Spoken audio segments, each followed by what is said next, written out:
Jumpa lagi di Tak Kenal Maka Tak Sayang bersama saya, Pendeta Sahdin Ngaro. Ada ungkapan bahwa kehidupan Kristen mustahil dijalani dengan baik dan benar tanpa melibatkan Roh Kudus dalam kehidupan orang itu.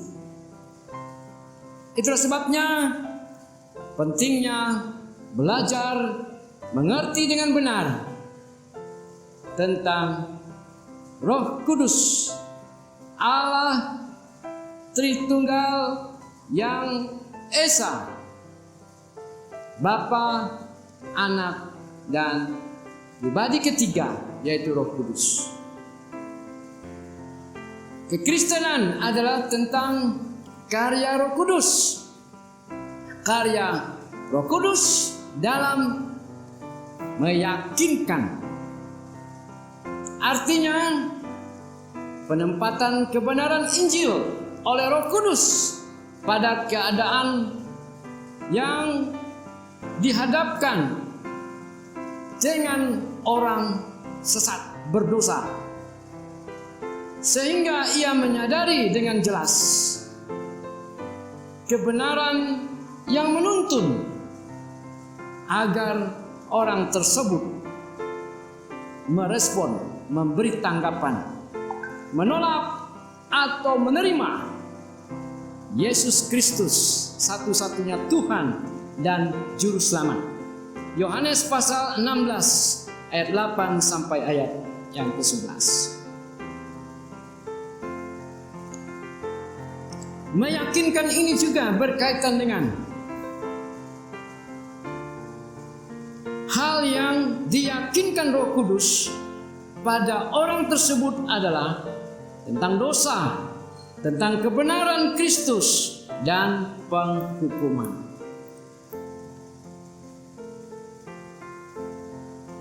Berikutnya, melahirkan kembali atau regeneratif. Titus pasal 3 ayat 5 dan Yohanes pasal 3 ayat 3. Artinya, kegiatan Allah untuk menuangkan kodrat baru, luar biasa. Ini bukan pembaptisan.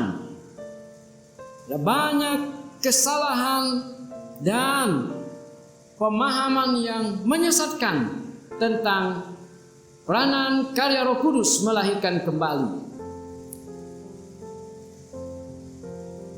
Yang berikutnya, memetraikan.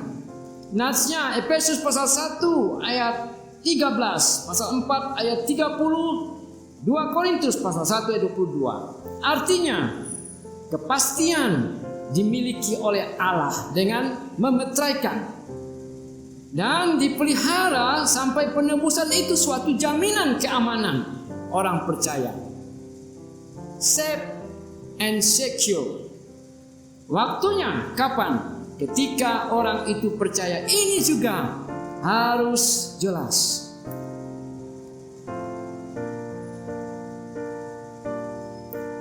Baptisan, membaptiskan. 1 Korintus pasal 12 ayat 13. Artinya apa ini? Artinya kegiatan Allah dalam menuangkan hidup kekal, menjadikan orang percaya anggota tubuh Kristus. Ini meliputi semua orang beriman. Terjadi sekali, itu aoristen, tidak menunjukkan pembaptisan roh berkali-kali. Dan ini bukan pembaptisan air, saudara.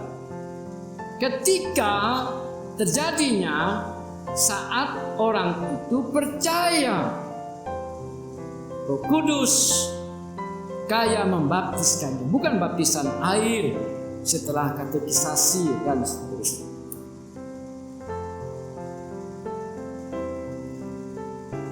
Roh Kudus mendiami.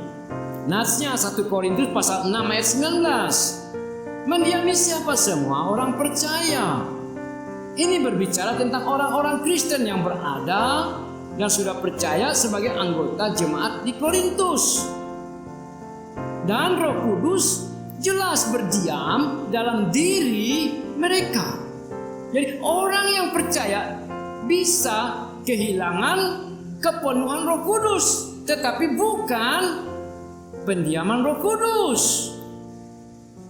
Kehilangan kepenuhan Roh Kudus. Saya ulangi, bukan pendiaman Roh Kudus.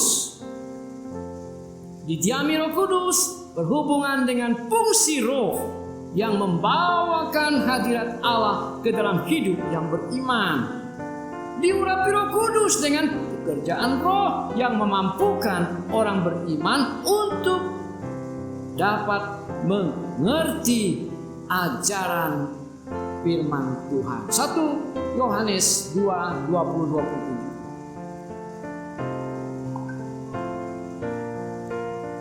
Memenuhi. Nah, ini dia Efesus pasal 5 ayat 18.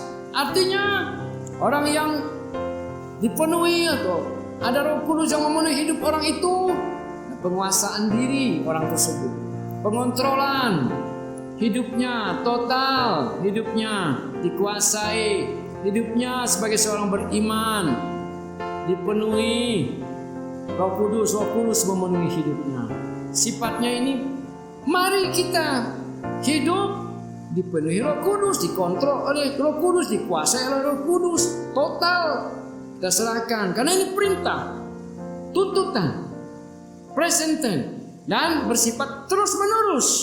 Jadi perintah untuk terus menerus dikuasai dan dikontrol, dan total hidup seorang itu sebagai orang beriman untuk dipenuhi oleh Roh Kudus. Luar biasa ajaran firman Tuhan tentang pribadi Roh Kudus. Dan ini sifatnya sukarela dan ada ketaatan yang mutlak pada kehendak Tuhan. Dan secara terus menerus, dan kita minta arah hidup kita, dan kita peka terhadap pimpinan roh, hidup yang tak terkalahkan, menang atas dosa dalam pengalaman hidup sehari-hari. Luar biasa. Tuhan Yesus memberkati.